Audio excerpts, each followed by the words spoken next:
Hi Julie, how are you doing today? I'm good. How are you? I'm doing good, thanks. Normally we'd be here in the studio, but due to Shanghai restrictions, we're in lockdown, so unfortunately we're online. But thank you very much for coming onto the show. Um, Tell us the situation that you are in now. Tell us about your work. What have you had to change? And yeah, the last couple of weeks, it's been pretty hectic for everyone here in Shanghai. Yes, we're in the middle of week 3 of online learning, Yeah, which is about the point where like the magic of it has worn off and the kids are kind of a little over it. yes, Um, so it's tough, but fortunately I haven't been locked out of my locked into my apartment at all. Like I've had freedom to go move about, but everything is closed. I'm out in yeah, Changning, so I've managed to avoid the most of it, but we're all in this mandatory lockdown for Puxi coming in 2 days. I don't know, yes. where are you right now? I'm in that area as well. I'm in Shanghai, so I've been locked down for 8 days, and then I'm out, and then we're back in. How do you deal with this time? It's not the first time that it's happened. I'm not sure if you were here for the first time, but how do you deal with these sort of situations? Like, what do you do? A good healthy amount of binging. Yeah. Just went through Avatar: The Last Airbender, preparing for hopefully a quiz eventually. Also, had to get in Love is Blind season 2.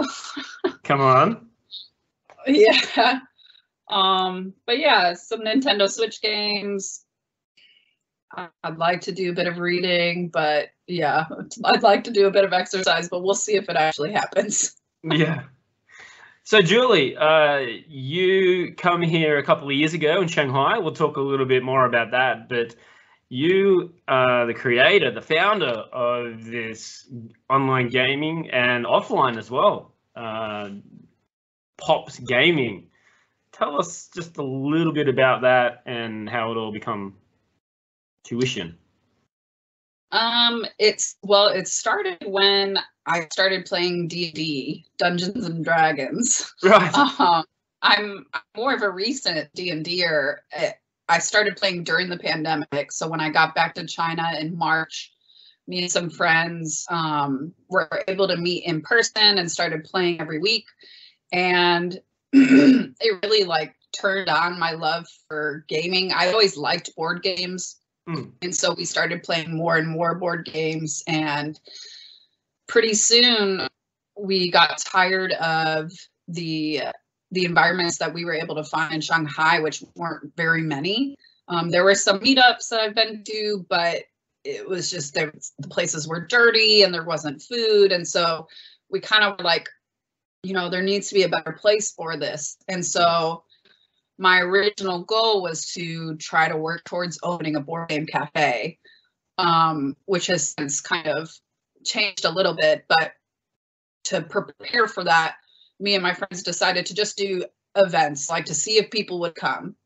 So back in January 2021, I thought, well, my birthday's coming up, so I can at least guilt people to come to my birthday party and see if people will get into this board gaming thing. So I picked a name, Pops Gaming. Like I went through every combination of words with nerd stuff and nothing really stuck. So I just decided to go with Pops Gaming.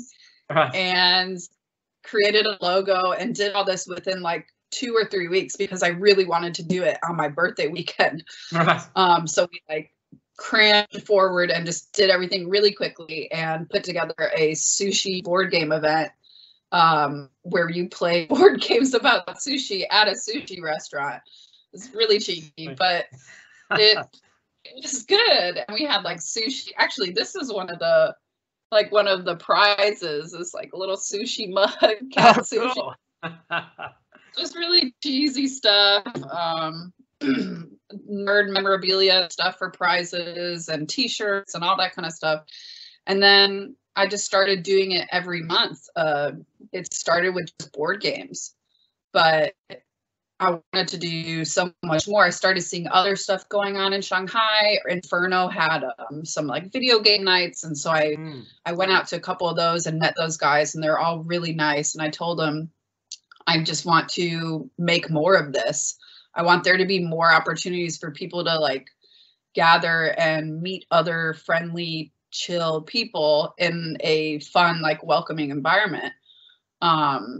You know, because when you're gaming, you don't really have to force conversation because you're always like trying to figure out the game and you're talking about the game. And so it's a really, really nice way to meet people, where you don't have to feel like uncomfortable because you're always kind of like working on something together in like a natural way. Yeah. So was it, you were saying before that there wasn't much before this, so were there other companies doing this, or was it just not like what you wanted to do? You thought you could do something better or more original? There's certainly no companies doing what I'm doing as far as meetups, like themed events. There are chill meetups. I mean, people have met for board games at Cactus for ages. A friend of mine, Johnny, started that up a while ago. And people have played, you know, board games at other small meetups, but there's been no place where they've been specialty events. And I don't know, there's just something kind of missing. Like for me, it's the focus on it being a welcoming, friendly environment. And that's something that I enjoyed the few times that I did go, is that just board game people are really nice people.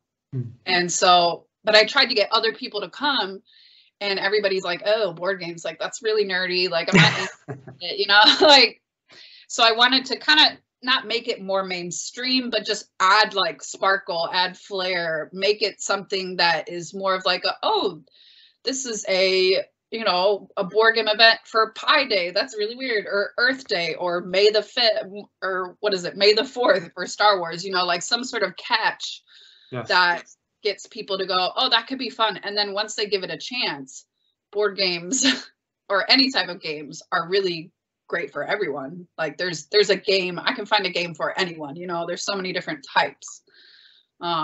So yeah, I mean, the only other places where you're gonna find board game cafes per se are so small and local based. Right. You know, they usually don't have food. There's no games in English. So I wanted to make something that would be kind of expat focused, kind of expat friendly, but bilingual enough so that if locals were interested, which like we're always trying to welcome more locals in. Yes. If they want to practice their English, if they want to, you know, they can find games and helpers who can either speak Chinese or can help them with a bilingual version of a game. So I'm always trying to bring people together, whether they're whatever nationality, you know. Yeah. And I was reading that you've already been your 1 year anniversary. 1 year birthday. Congratulations. Yeah. Who would have thought that? I know, it's gone by in a flash, but also it feels like forever. And obviously it's growing a bit of a fan base as well. You're getting regular people coming in and enjoying it, right?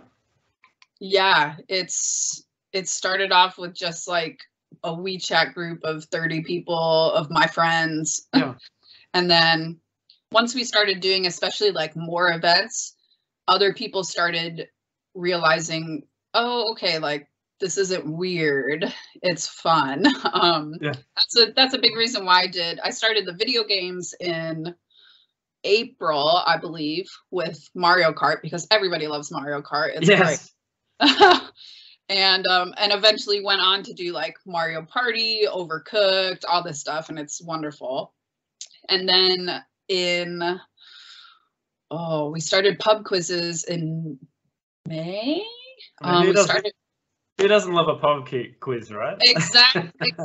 But I'm telling you, I'm trash at trivia, like regular trivia. I don't know anything about the world, apparently. But so I've decided to do nerd trivia. Right. So anything that people get extra nerdy about. So our first one was MCU, like phase 1, 2, and 3 films. And that was so much fun. Like the place was absolutely packed. We went to Grand Yard at first, Grand Yard Bar, and we just filled up the place beyond belief. So then I started doing them at Mad Dragon, and we get like at least 60, 70 people, if not more. We've done Harry Potter films, we've done Squid Game, Lord of the Rings, and we're getting ready for Avatar. Right. So anything crazy like that. Sorry, Julie. And how has this affected it? Have you just put it on hold for a while? Or are you still doing online gaming during this period? Starting to look at that, yes. We started a board game arena group, which is like kind of a niche website that has loads of board games that you can play online. So that has been fun. That's been new. And we also started playing with doing like D&D one-shots online, Right. which is something people do already with their parties. People move around all the time and you're still in the middle of like an adventure. So yeah, starting to dabble in that stuff. Also trying to keep my head above water because, you know, times are crazy and I have lots of volunteers and helpers, but at the end of the day, I have to do a lot of the work that comes with, you know, the PR and the management and the planning and all that stuff. It's pretty much all me. Yeah, right. But, you know, I'm fortunate to have a lot of volunteers who help at the actual events, which is wonderful. And I also saw that you're doing traditional Chinese traditional gaming as well. How does that go down with like expats? People love it. I mean, everybody knows mahjong. Yes. And when we did this event last year, so we did it last February in 2021, and it got featured in Time Out Shanghai, and very cool. Yeah, it just kind of blew up. It was only my second ever event, and I'd picked a venue that was way too small because we needed square tables for mahjong. Like you really need a square table for that game because you have 4 people around the table, and if it's a big long like rectangle one, it's too difficult. Yes. So I looked everywhere far and wide in Shanghai for square tables, and they're surprisingly hard to find. Right. So we were in Chill Out and people loved it. But the thing is, mahjong sets are really expensive and really heavy. Right. So, you know, I don't really have like a massive budget for this stuff. It's just whatever I charge is the money that I have to play with. So I only bought a few sets of mahjong because they were so expensive. And then we added in all these other Chinese games to kind of like fill out the roster to give people something to do when like a mahjong set wasn't available. So we taught Weiqi, which is also called Go. It's the board with like the black and white dots. Okay. And then we also taught Shangqi, which is Chinese chess, which is similar to our chess, but has some crucial differences in it that make it really tough. Right. And we did Pai Gao, which is like a Cantonese poker with these like domino tiles, and is really random and weird, but it's fun. It's fun. So people loved it. And then when we did it this time around, like everyone was so excited to play all the games, not just mahjong. So I feel like people are starting to become more aware of what kind of games are out there. People think like mahjong is crazy complicated, but it really isn't. It's just a set collection game, like, you know, any other game. It's really not complex. Once you play it a few times, get the hang of it. Yeah. There are lots of different regional rules though. So that's something that we have to like decide on, because Shanghai has their own way, Hong Kong has their own way, like everybody, Japan, Korea, they all have their own way to play, to score mahjong. So you have to kind of like be careful with that. And are you getting like teachers coming in and volunteering as well, or is it just like, again, is it expats that know the game, or how does that all work? It's basically all my friends. the point of the events isn't to become experts at these games or to compete or to, you know, to beat everyone. It's just to have a good time and to make some new friends, because I mean, it's hard to make new friends as an adult, you know, especially if like you're single, you know, it's just, it can be difficult. So I ask friends of mine who like games, but also who are just, you know, friendly, charismatic people who are going to bring the right energy, so that as soon as people walk in the door, they know, you know, I'm safe here, I'm welcomed here. If I need somebody to talk to, I can ask them. So yeah, I've basically just turned most of my friends into these volunteers. But I mean, they quite enjoy it, and you know, they get into all the events for free, so it's a win-win. Yeah, all right. And I also see that getting off that topic is that you also go to the open mic nights as well. I noticed that you're very big into music, and we'll talk about that later. But yeah, what do you think of the open mic nights in Shanghai? You attending them? Yeah, there's definitely been like a lull. The first open mic I went to was Very Open Mic by, I don't know if you've heard of them, like VOM. It's called VOM for short. Oh yes. With like Giuseppe and Sasha. Yeah. I loved those, and that was where I first started performing in Shanghai, like back in 2019. Getting my feet wet with all that. And actually, it was the first open mic I went to where I met Ivan with Someone the Musical as they were putting that together. And so that, yeah, all that was kind of kismet, just meeting all those people. But yeah, Giuseppe's stuck in Italy, and so VOM is kind of on hiatus. So there's some things here and there through Someone the Musical. But yeah, I don't get to play a lot anymore. I miss it, but also I don't have time as a full-time teacher and preparing for this gaming business. Yeah, hopefully I'll have some more time once I quit teaching. Well, that whole VOM, just getting back to that was the first chance they got to play at the Mao Live House. I mean, that was amazing. Like the stage was huge, and no, it was really cool. So. So let's go way back into, you know, where you're from. So I do believe you're from Chicago, Illinois, USA, correct? Tell us about living the Windy City. That's it. So when I think of Chicago, I think of the Cubs and the Bulls and jazz and blues. Being very cold in the winter. So tell us, what was it like? Pizza, okay. Yeah, I mean, Chicago's great. I mean, I never, when I say Chicago, it's always suburbs, like, you know. I grew up on the South Side, and it was a great place to be because you can go right into the city for, you know, usually it's Christmas for the Chris Kindle markets and the Macy's Mall with all the puppet windows. And yeah, I love Chicago in the winter, but also it's way too cold. Yeah. When I went to college and after college working, I was always in the South, either in North Carolina or Texas. And that was a much preferred climate for a while, because every time I would go home, I would just be freezing my butt off. So yeah, but it's lovely. I haven't been back home in a long time, but when I do, it's a comfort. So growing up with your mum and dad, were they in the music industry or the entertainment industry or in the gaming industry?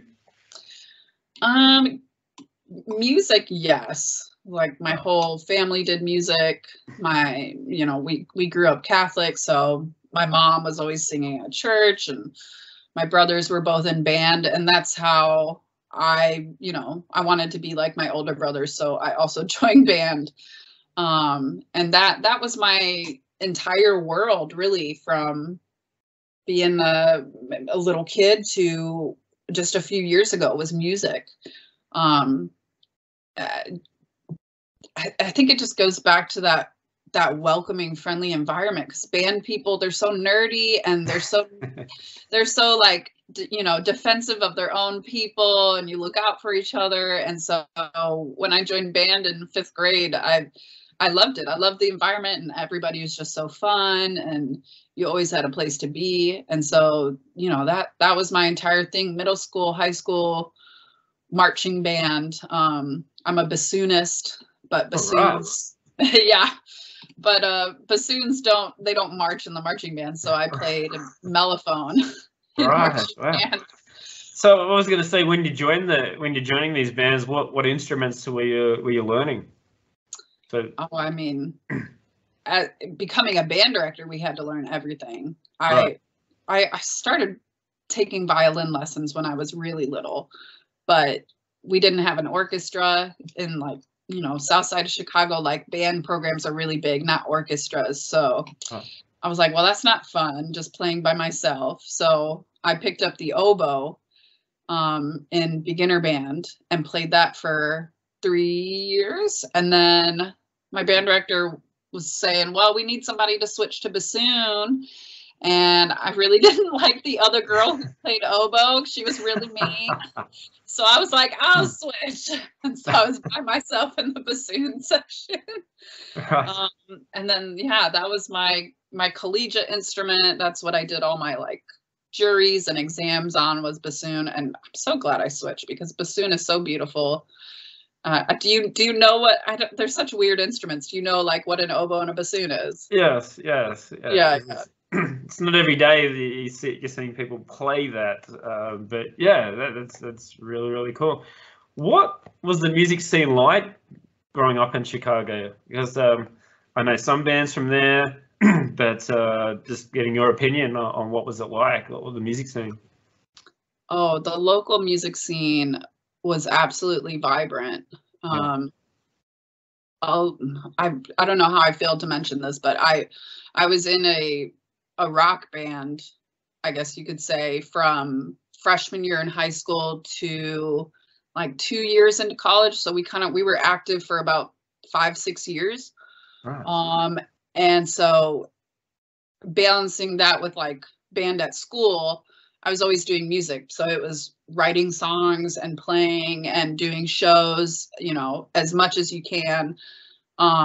So we would play at several places around the South Side, and the other bands, there was a pretty strong ska environment at that time. Right. So this is 2005 to like early 2010s.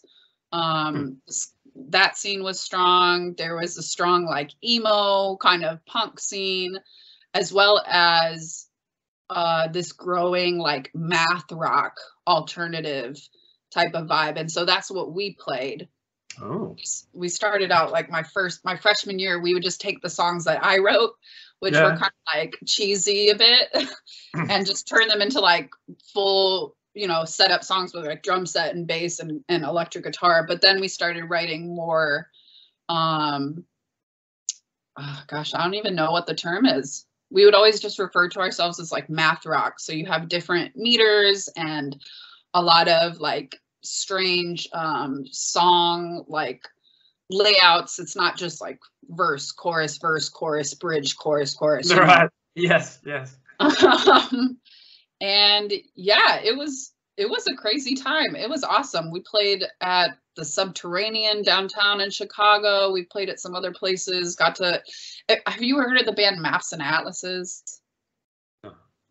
That is kind of a more famous local Chicago band that we were heavily influenced by. Yeah, and so we got to open for them at one time. And yeah, it was great. So yeah, I sang and I played trumpet actually in that band called Albatross. The name of it was Albatross.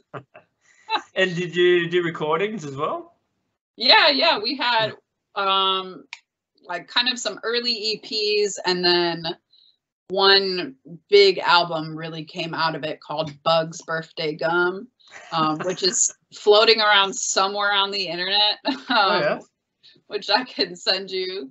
And then, you know, some EPs after that. But I mean, it was only about 5 or 6 years of my life, but it was a lot of things happening in those 5-6 years. And since then, the local music scene there has just grown and grown. And now people who I was playing with are off, like having real music careers. Yes. There's our drummer in the band. His name is Namdi Obanaya, and he's gone on to now he's playing like Pitchfork and doing all these crazy things. And he's going to be massively famous someday soon, I'm sure. Yeah, right. And you continued music all through that time. Was there a period of like burnout there? Because I've had some other musicians come on and that have been in this sort of environment, and then they play music growing up, and then they get to a stage where it's like, had enough. For you, is it just been a whole continuation, or has there been periods there where you're just like, no, I don't want to, I've had enough of music for a little while? I think I might be currently in that burnout phase. Right. Yeah, I mean, nothing was stopping me in high school and college. I loved it and, you know, breathed it. I actually was double majoring in music education as well as Spanish. So that was kind of nice because I would kind of get a break from the music majoring a little bit. I would have, you know, a Spanish class every semester.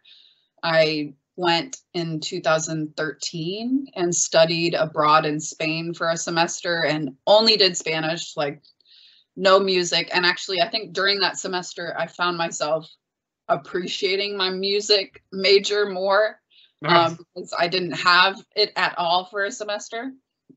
So yeah, I really didn't burn out with it. It wasn't music. It was the grind of the career and the culture in Texas, which is where I went after college to work. Yeah, so you mentioned that. So like once you had 4 years in Houston, Texas, correct? Mm-hmm. It's still very hot there, right?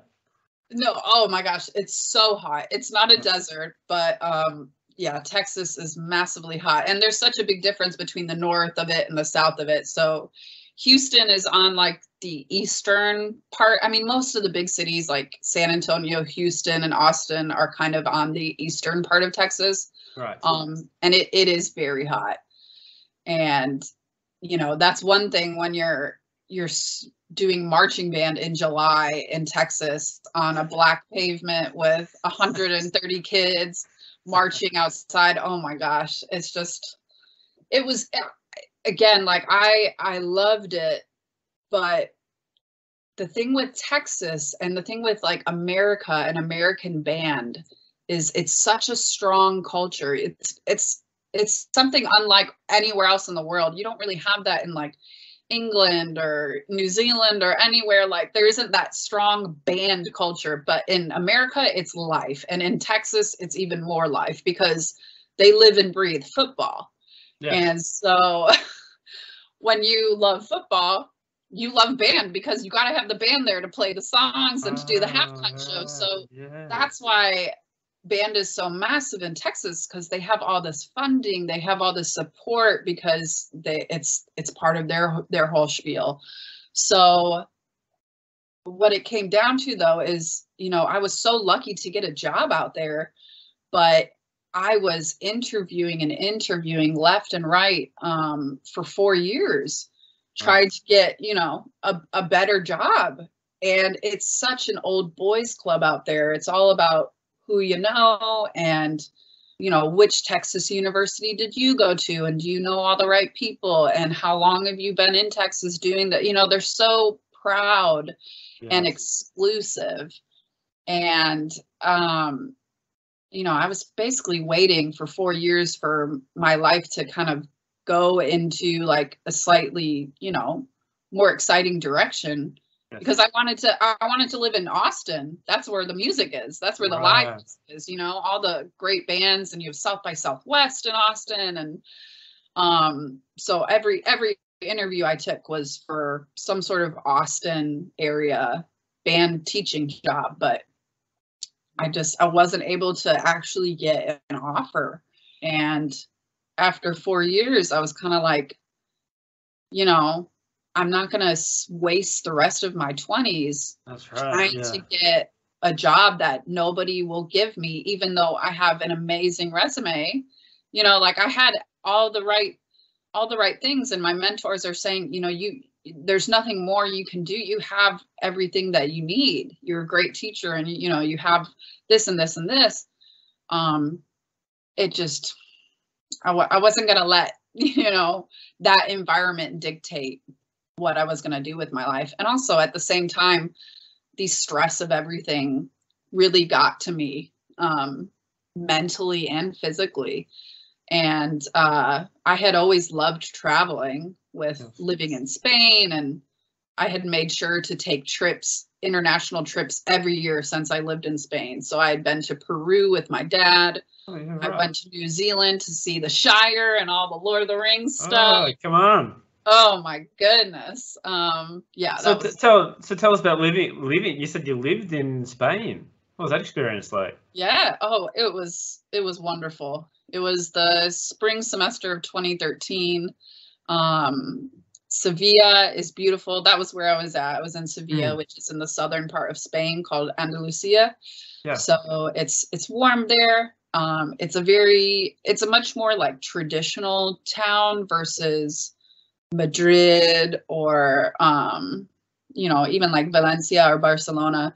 They're very like old fashioned there, and they're very proud of flamenco and like their food and drink, and their spring festival called La Feria, and Holy Week with Semana Santa, and all the floats. They have these massive floats that they work on for weeks, and they have like 20 men like carrying each float of like and like going down the street, and like these crazy like, you know, Jesus like scenes. It's like it's wild, and the parades just go on all week, like throughout the night. Oh gosh, yeah, I loved Sevilla. I loved it. I loved speaking Spanish all the time. I really love language learning. And then what? Why did you come back then? Why didn't you sort of pursue staying in Spain? I mean, that was college. I was very much still focused on being the world's greatest high school band director. Right. I'm to be honest, the only reason I majored in Spanish was just because I wanted to like study abroad. I loved language, but it wasn't going to be my career. The biggest reason besides travel as well is like I did mission trips because I went to a Catholic high school, and we took a mission trip to Mexico my junior year. And we like built houses for people, and you know, did things like hard labor, and felt like we were really making a difference, as well as like doing church services and stuff. But I had to use my Spanish, my limited high school Spanish, and it was useful. The words that I knew were actually helping me communicate with these people and helping their lives, and that just blew my mind. That's at really cool. 16, 17 years old, I was like, wow, learning language like helps the world. Absolutely. So I thought, well, I'm going to keep traveling and I'm going to keep learning language. And so, yeah, I got the degree in Spanish. I really enjoyed being out there. And, you know, since then, now I'm studying Chinese. That was my next question. How is your Chinese? Don't ask about it. It's always so intimidating. Spanish is like so easy compared to Chinese. Like it's just, yeah. I hear you. Did you go to Australia as well, or was it just New Zealand? I didn't make it to Australia because being a teacher, you have Well, okay, I'll say this. Being a high school band teacher in Texas, you have like no time off. Yeah. Because as soon as you get out for the summer, you are preparing for marching band, and you only have but 2-3 weeks, and then you're doing marching band. Right. So there's not really a summer break for band directors. So I would always go during the either fall like week break around like Thanksgiving, or the spring break. So I went back to Spain the next year because I wanted to see places that I hadn't been to while I was studying there. Mm. So I went and did like Barcelona and stuff because I didn't make it out there when I was studying there. Right. So I went to some other places, and oh gosh, where else? Korea, and that was what kind of tuned me into China, or Asia at least. I had a friend who was teaching English, and so in summer of 2017, I visited her for about 2 weeks. I went all over South Korea with her, a lot of it by myself as well, because she was teaching at the time. Right. But we went to like Busan. We went to she lived out in Gokseong. We went to Gwangju. Of course, went to Seoul. And then we ended the trip with the Boryang Mud Festival, which, I don't know if you've heard of it, but it's like this big thing they have in summer. It was summer when I went, where this town Boryang, they have like some sort of like magical like mud, like something in the mud there, like is supposed to be great for your skin and great for your life. I don't know, but it's just a place where a bunch of white people go and they get muddy and they take pictures. But it was really good fun, of course. So yeah, it was that trip that I was like, one, Asia is beautiful and fascinating, and two, expat life is something that is really special, because her friends were all so nice and so welcoming, and they were just, and you could tell they're all just very chill people. Yes. Like it takes, I think it takes a certain kind of person who is patient and open-minded enough to go live in a foreign country. Yeah. And so when I saw the way that they were living and just their community and their friends and what they had built in such a short period of time, I was like, I want that. Yeah. I want that. So then was China the next move, and why China? Was it because of that whole, you said it was all because of that Korean experience, but how was the move, and then telling your family, and then just tell us about all that, the decision to move to then China. China was definitely more of a necessity, as far as like I was looking for music jobs, and music jobs are few and far between. They're not nearly as common as English teaching jobs, and when I was looking at the kind of like money that I would be making, or the living conditions in Japan or Korea, one, it's like impossible to get a music job in Japan. Like those are really highly coveted jobs. Why is that? Do you know?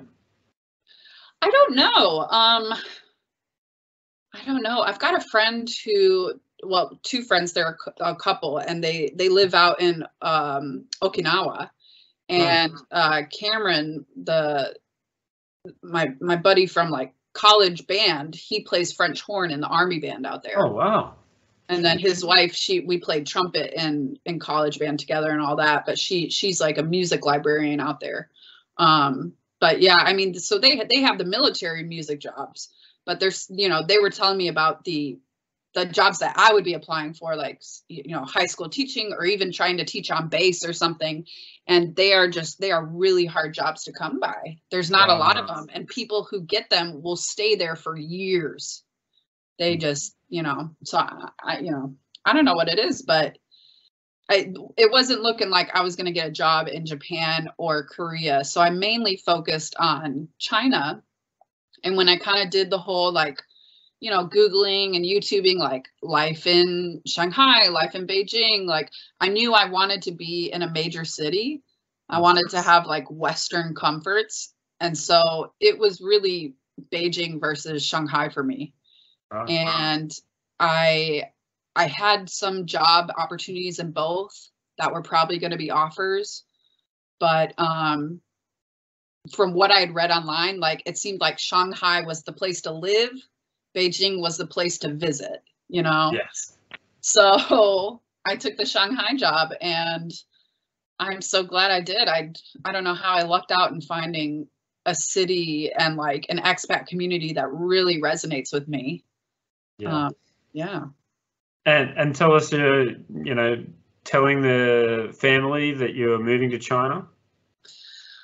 They were kind of used to it at that point. Oh, okay. You just going all over the place. Between me studying abroad and then always taking international trips, like even solo international trips. Yeah. I mean, I left home when I was 18. Like I went to school, to university 11 hours away, which, you know, that's massive. It's a long way. Yeah, it's a long way. You know, like I wouldn't come home from college unless it was Christmas, sometimes Thanksgiving, but that was it. I didn't even come home in the summers because I loved everything that I was always doing. Like the next step, I just loved it. And then I went out to Texas. And so my family couldn't even drive the 11 hours at that point. They had to get on a plane to see me. Yeah, right. Yeah. So I had always been far away. So it honestly wasn't that big. I mean, my family was a little bit like, China, like, of all places, you had to pick a communist country. Okay. I was like, well, my friend's in Kuwait. Do you want me to go there? Like, wow. Yeah.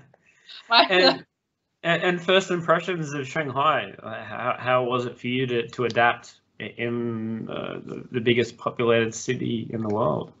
I think it still is, or it used to be. Still is.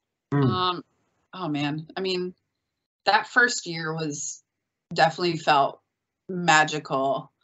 I mean, you know, there was definitely a learning curve. Don't get me wrong. Actually, I want to retract that statement and say the first 2 months were a little bit miserable. But after you get over that, yeah, I had a lot of big issues with like digestion too, like struggles with IBS. And so that was one of the big reasons why I decided to leave my band directing job, is the stress was just like destroying my body. And so coming here, I knew I was hoping to find a work-life balance that would allow my body to heal and for me to like find just a better way of living.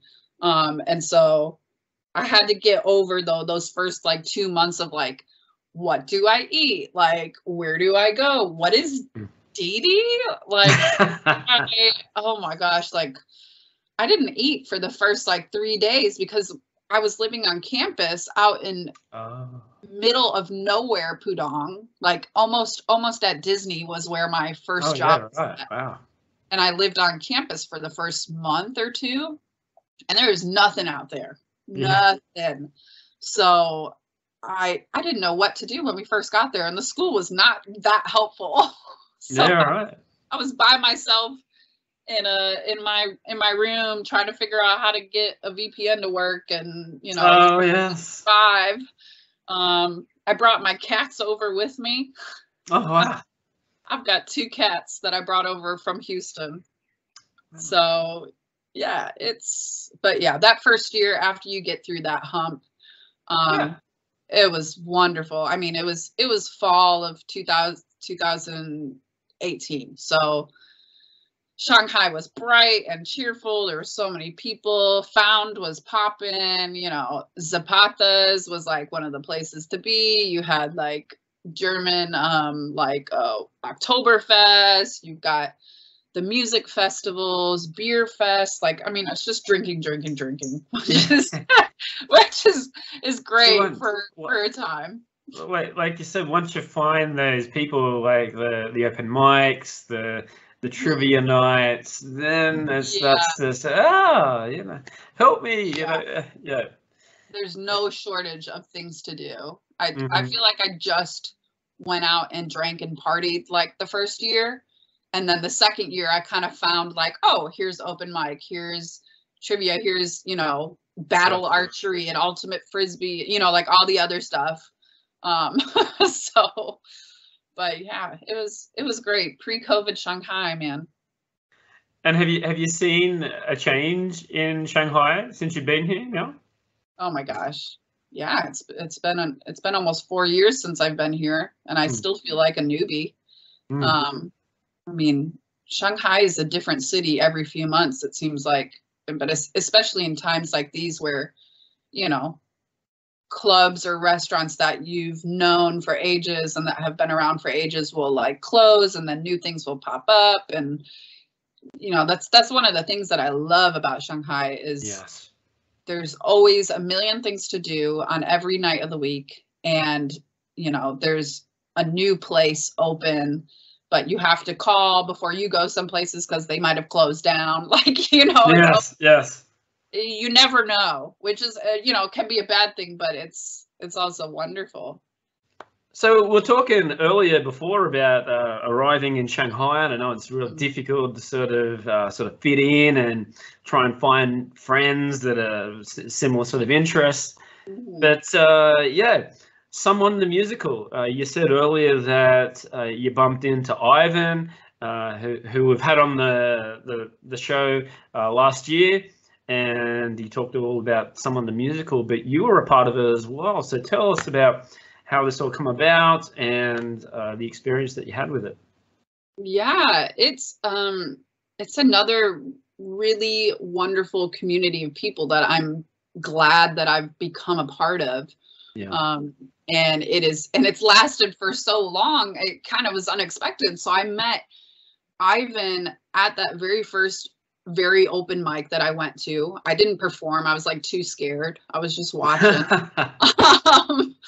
And I'd seen like a flyer or something that was like, come be a part of this musical. We're performing. And so I got in touch with Ivan just via WeChat, and I was like, oh, he's really nice. Like, he's like really interested in, you know, what I like to sing and stuff. So I was like, okay, this is great. So I go to the open mic, and as soon as like I walk in, Ivan and the people he was sitting with, who would be like my future like co-stars or whatever you want to call it in this production, they were just like, hey, like Ivan told you about or told us about you, and come sit down and welcome. And I was like, wow, like these people are so nice. I'm here by myself. This is great. And I saw them sing and perform one of the songs that didn't end up making it into the final cut of what we put on.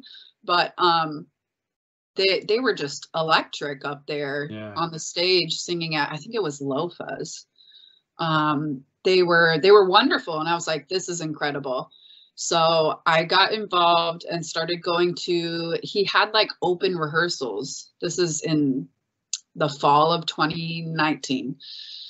So we would go to Cotton's, like the second floor of Cotton's, and write songs together, sing songs together. It was myself, Shelly, Toto, Richard, a lot of these people who aren't even in Shanghai anymore. And we were putting these songs together, and we decided to do this like showcase, because Ivan's original idea of all these characters was so massive. There's just so many stories to tell.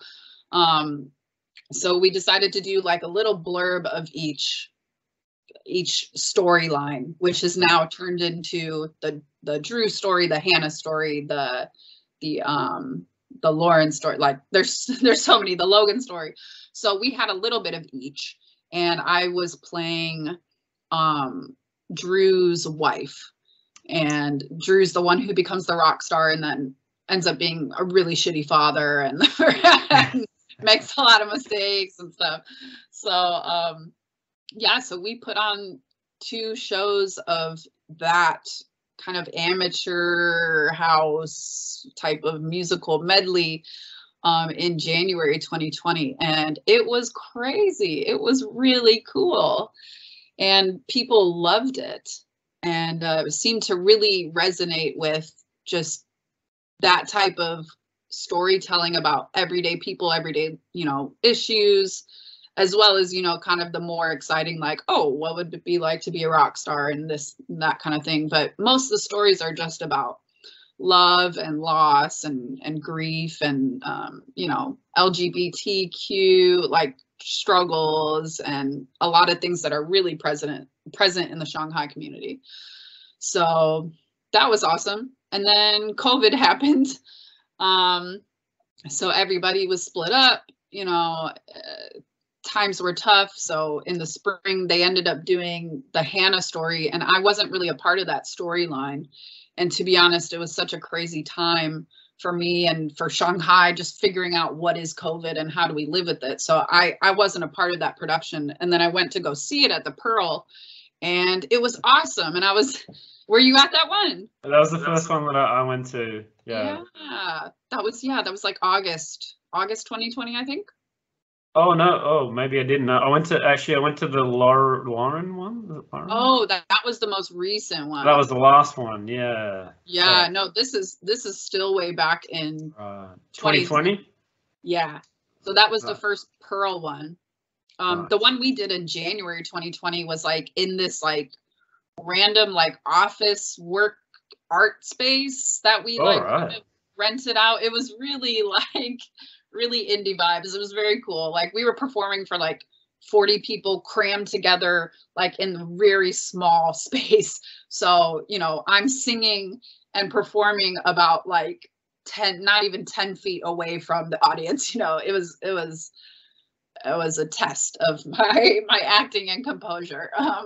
Wow. But yeah, it was a little scary.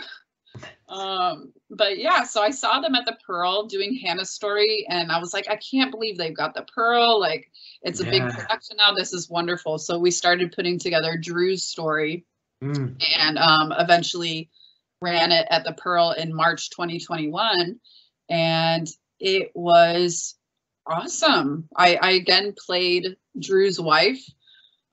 So it was myself and the Drew character and the is that Zach? Is it Zach? Yeah, Zach Heffler. Zach, Yeah. Oh my gosh. And like a lot of these character names I can't even remember because it's just been like it's so many things have happened since then. But yeah, it was myself and Zach as the leads, and that I had never performed at the Pearl. So that was a little bit scary, but really, really cool. We did a Christmas show, and to be honest, that was when I was nervous because that was the first time getting up on stage and doing something. We did like Baby It's Cold Outside for like Christmas, whatever, medley kind of stuff. And then once we did the show in March, it was a lot easier. But yeah, it was months of work. It was a long haul, but worth it because the people that I've met through there are going to be people that I'll know as long as I'm in Shanghai. Like, just really, really great people. And are you a part of the next one, or you sort of stopped doing that now? There's a lot of stories going on, and to be honest, I barely had time to do the one that I did in March 2021 because that's when I started Pops Gaming. Right.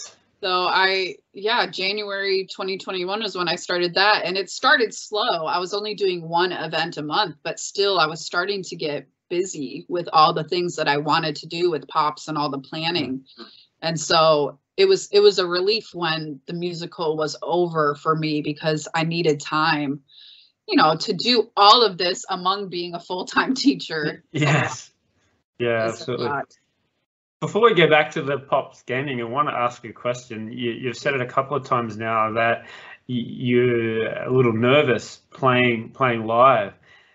Has that always been something for you? Like even when you were learning music, and how do you overcome that? Getting on stage in front of it and playing in front of the Pearl, or playing at the Pearl, for example. Well, when I do things like open mics and stuff, my coping mechanism is usually to just talk to the audience and just be my stupid self and just tell them that I'm nervous and tell them that, it usually in the middle of playing songs. 'Cause when I do open mic, I usually play guitar and sing.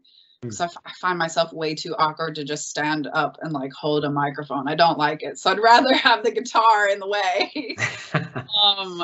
And I'm not that great at guitar, so I'll often mess up chords. I can't really do bar chords that well. And so in the middle of the song, I often tell the audience or whoever's watching that I fucked something up.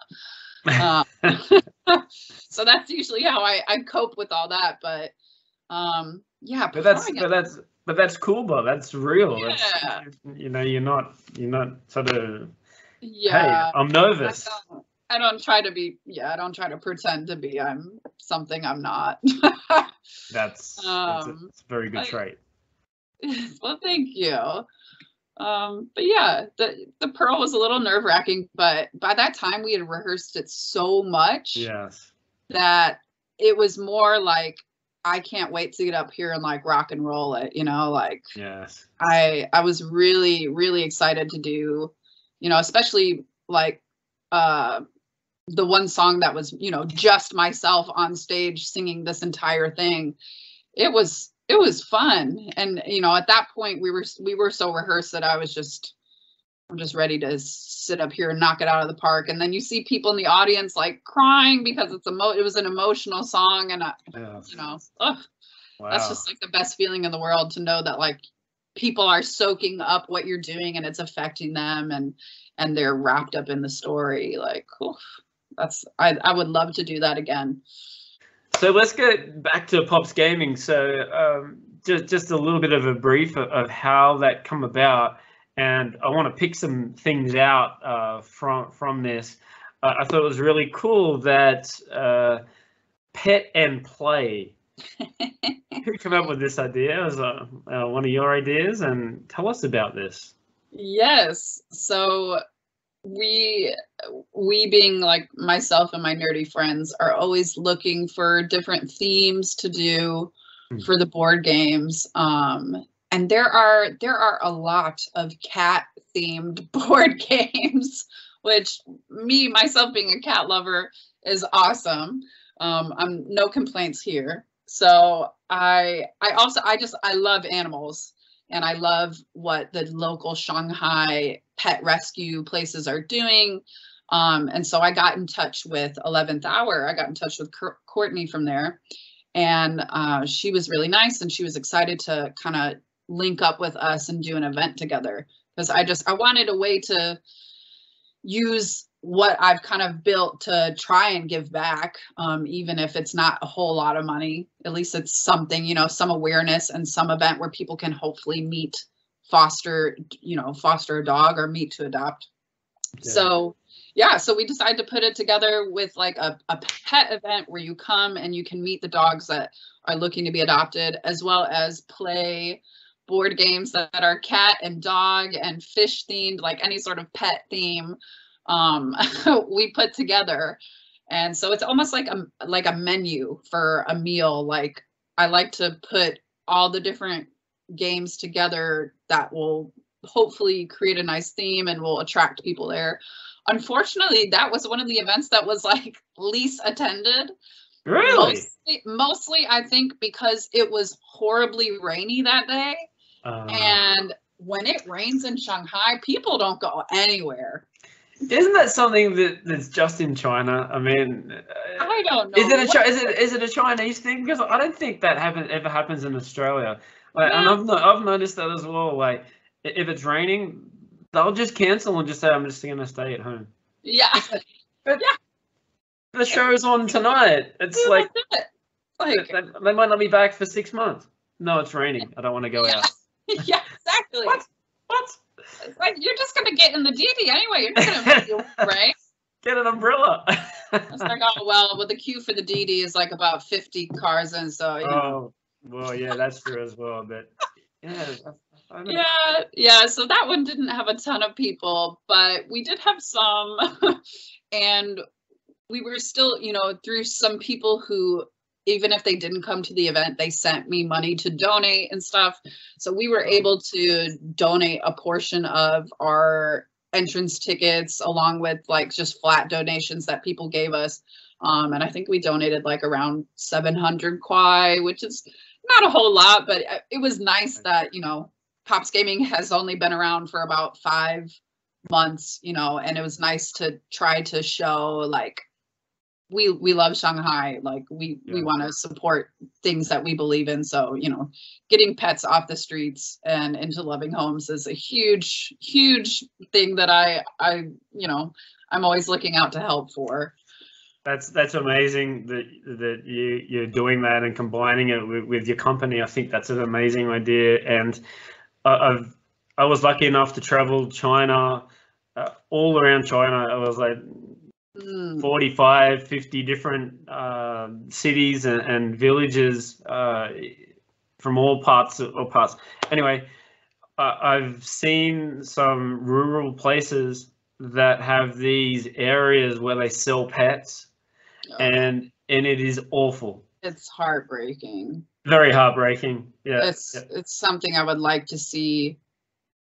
If not China, at least Shanghai, try to do more of like catch and release, like spay and neuter, just so there's less of these animals running around. And I think it's also very important as well that you donate to the Ukraine cause as well. That's really, really cool. And I really, really think everybody else should help out if they can in any way. Yes. You had the link there in your and your WeChat there, so.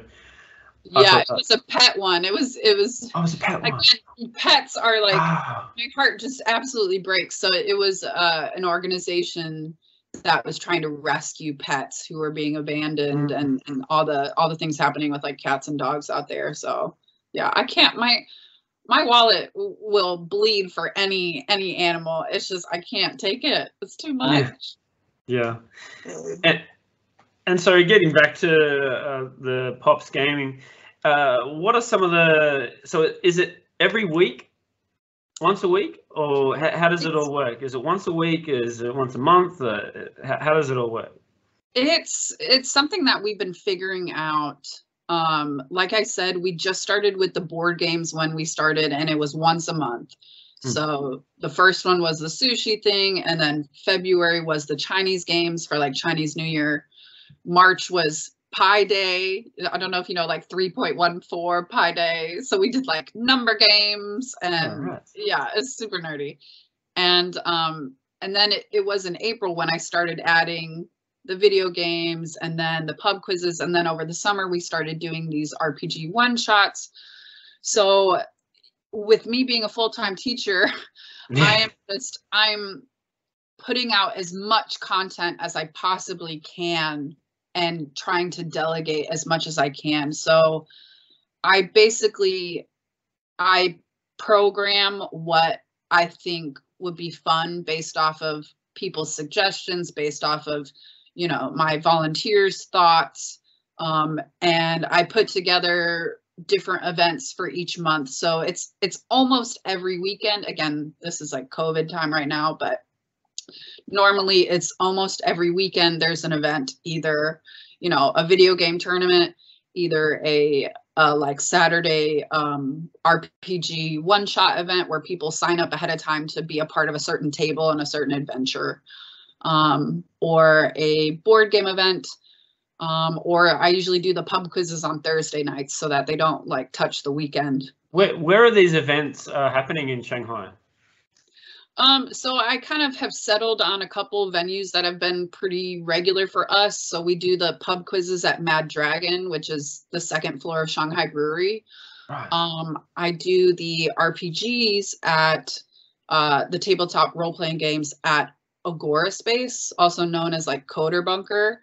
It's basically a flexible office space that has a bunch of private rooms, which is perfect for sitting around and playing something like Dungeons and Dragons together, because you need like kind of your own private space. So I have like 6 tables going on at once. I have like 6 game masters all like wearing the little Pops game master and running the adventure for the adventurers.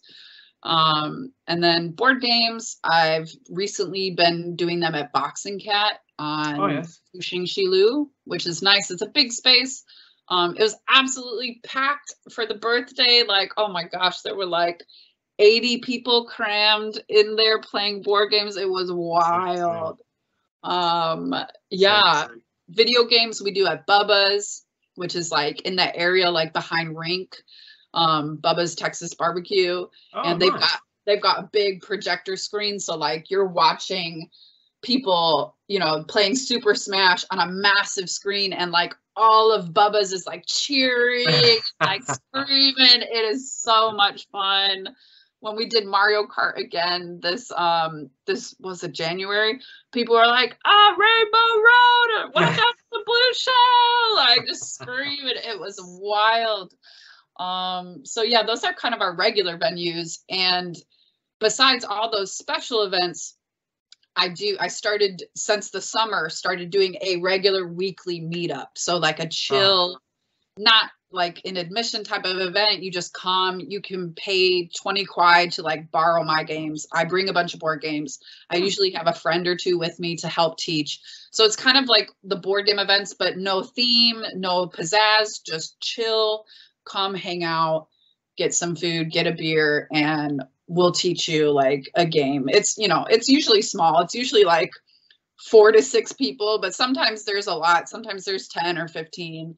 So, but it's excuse me, every week on Sundays. So I started that over the summer. I did Sundays and Wednesdays because people don't have anything to do over the summer in Shanghai if they're not traveling, which you can't really travel. Yeah. But yeah, so that's been good. That's been one of the things that's really grown the community, because I'm catering to a bunch of different people. You've got your hardcore board game geeks who will pretty much come to like only the Sunday meetups and not really like the specialty events.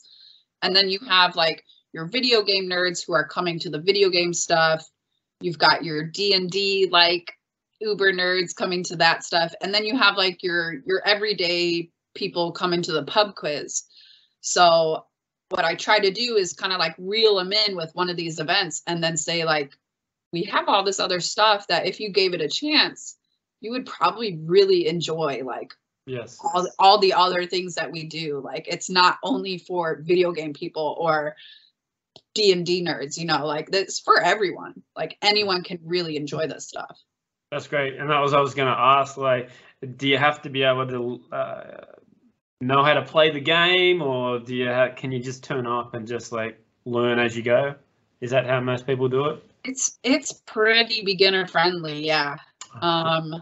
Like anything is able to be adapted to be either for beginners or for people who have a lot of experience with it. So like board games, for example, there's easy board games, and then there's medium, and then there's like complex board games, you know? So you can see when people show up and they're like, oh yeah, like I've only really played like Monopoly. Then it's like, we'll find something like appropriate, you know, or, you know, and it depends on what they want. You know, some people are like, I don't really play board games, but I want to try something that's like, you know, a little bit more intense.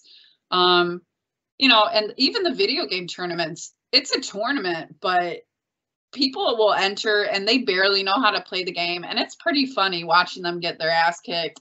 And they have a good time. Like it's a non-stress environment. So what does the future hold for Julie and for Pops Gaming? Hopefully big things. I mean, the last few weeks has definitely shook me a little bit. You know, it's a bummer having to put off events, you know, like, you know, we should have already had a few events that I've had to either postpone or just kind of like, you know, postpone indefinitely, really. So we started doing the stuff online, which is great, which is something that I'll probably continue even when everything kind of clears up around here. But just as soon as we can be back in person, we're going to be kicking it into high gear with as many events as we can do. And then once, you know, June and July hits and I am no longer doing teaching stuff from, 7 a.m. to 5 p.m., then I will have, yeah, I'll have all the time in the world to really pursue this wholeheartedly. And so in May or June, I'll be applying for a WFI for my own business license and registering the business, because right now it's basically just a club where my friends come and they pay me money and I give them stuff, it's just a chill club. But I'll register it as a business this spring, and then I will apply for my own work visa. And as soon as that is sorted, then I can hire some, like a local or two, to help staff things. I can make agreements with different existing businesses, whether that be schools or tutoring centers, where I can hopefully do some kind of regular board game clubs with kids, because board games are amazing for learning English, for practicing social skills, for any number of skills that you need to work on. Can be worked on through board games. So I'm going to be looking at creating kind of a regular, during the week, agreement with some schools where I do some board game clubs with kids, and then going hard on the weekends and on some weeknights with more events, since I'll have more time to do the planning and all that. What do you say to someone that is a little bit skeptical about coming to this, or a little bit shy to come to your a night out at Pops Gaming? What do you say to them? I would say that I've been there a million times over. When I really started playing board games in Shanghai, I begged my friends to come with me, and nobody would, because they all thought it was too weird. So I just went by myself, and I'm so glad I did, because the people that we have at our events, it's not perfect, but I would say 95% of people are absolutely so nice and so ready to teach, a newbie a game. That's all of our events, is half newbies, people who don't really know how to play what we're playing, or are new to the community. Yes. So, if anybody's a little nervous about coming out, I'd say connect with me, because I will be there for you. And once you walk in the door, all my helpers are there, plus everybody else who's just a regular. Yes. They're ready for it. And Sounds like a very, very good little community, little team, a crew that you got there. It is. I'm really proud of it. And where can we find you? How do we get in contact with you? What's the best way, and your social medias? So, me personally, I run everything through my WeChat. Every gamer is basically friends with me on WeChat. So, a lot of the events, I need to sign people up and put them in WeChat groups with their game master or whatever. So Julie Pops is my WeChat ID. People randomly add me all the time, so that's totally acceptable. And then as far as Pops Gaming, we do have the WeChat group that if you friend me, I can add you to, but we also have the official WeChat account, which I should post on more, but I do as much as I can, posting articles and, advertising what's going on in the future. So you can follow that, as well as Instagram, which is, maybe not as popular in China, but it's something that I really enjoy, posting pictures of events up there, posting pictures of games, doing, what's going on in the stories. So that one is at Pops Gaming SH for Shanghai. So, awesome. Yeah. Sounds very, very good. And to finish off, I'd just like to do a couple of quick questions just to sort of get to know you a little bit better, Julie. So first question, tell us, as of today, who are your top 2 or 3 favorite bands? Ooh. Can it just be like an artist as well? Artist. That's fine. Oh man. Lately I've been listening to a lot of the Euphoria soundtrack, which sounds weird. I don't know if you've watched Euphoria on HBO, but oh my gosh, it's an incredible show with Zendaya on it about drug addiction and everything else. But the soundtrack has some regular pop songs, but also like a lot of great atmospheric stuff composed by Labyrinth, which is like an artist / composer. So I've been like listening to that randomly.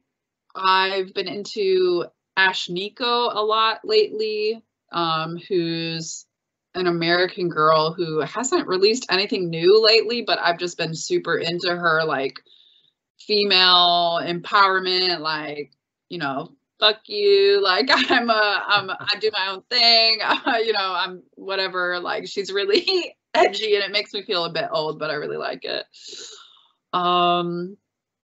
Yeah, Billie Eilish's like new album.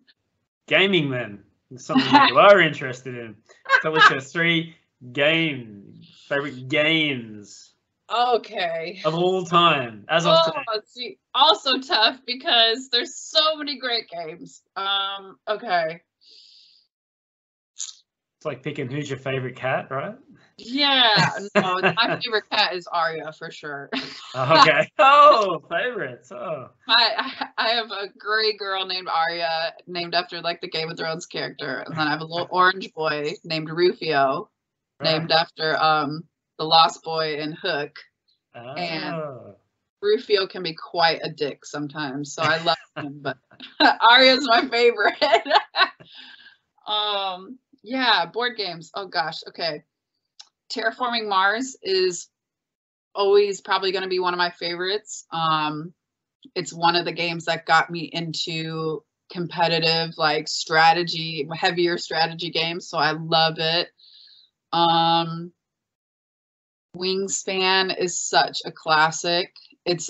I know you probably don't know what any of this is, but Wingspan is it's a game where you are collecting birds, like trying to get them to come to your wildlife sanctuary. I love any like peaceful animal-based board game where it's like high strategy, but it's not super like whatchamacallit. Like it's competitive, but it's not combative. Like you're not attacking somebody else. You're just kind of doing your own strategy engine builder and seeing, you know, who can do it the best by the end of the game. You're not like attacking each other. Nice. But I do like a good, like a Ameritrash attack kind of game.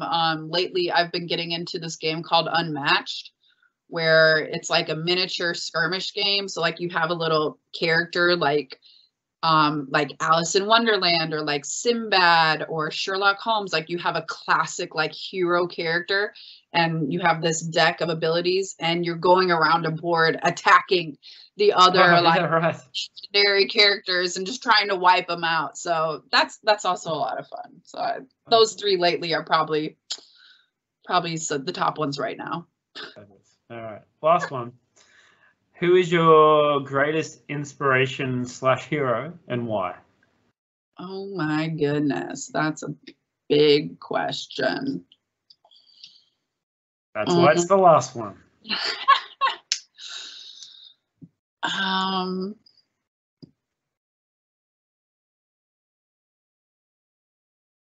don't, oh man. I don't really have like, I don't have like a famous person that I really look up to. Mm-hmm. It's more people who have just been a part of my life. But, you know, we as humans are severely flawed. And so like people who have actively shaped my life as a younger person, you know, it hasn't lasted like my whole life through. And I feel like Shanghai, especially as a place to be, is so fast moving and you meet so many wonderful people and then they move somewhere else So I feel like I have been affected by so many people in short periods of time, which is a blessing and a curse, you know, because you just end up missing wonderful people your whole life because they're there, and then, you know, you travel, you whatever, and they're not there anymore. But I think throughout my whole life, my dad has always been somebody who has been, you know, somebody who I go to for advice, and somebody who can make me feel better about stuff, but also like keep me grounded and keep me thinking, you know, thinking smartly and thinking realistically. So yeah, yeah, my dad's my buddy. Sounds like a good way to finish it off. Thank you very much, Julie.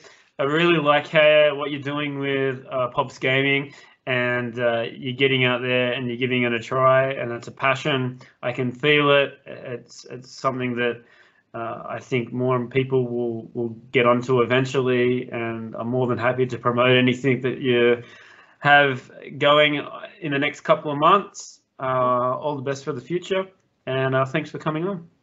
Yeah, thank you for having me.